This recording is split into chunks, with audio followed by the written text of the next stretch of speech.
এসেছি, আগেও আমি এসেছি, মালদাও গিয়েছি, তাছাড়া বালুরঘাটে গিয়েছিলাম বালুরঘাটে।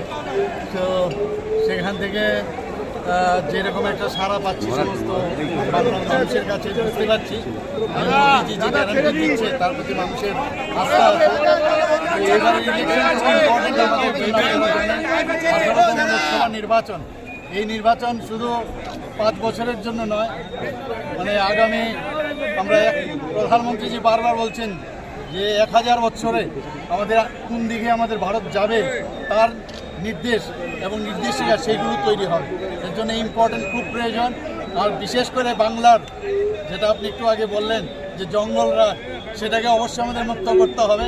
এবং আমি নিশ্চিত যে এখানে যে 42টা যে আমাদের আসন সংখ্যা আছে তার মধ্যে আমরা 30 থেকে 32টা আমরা আসন পাবো, এটা নিশ্চিত। পাশের রাজ্য থেকে যখন পশ্চিমবঙ্গের খবর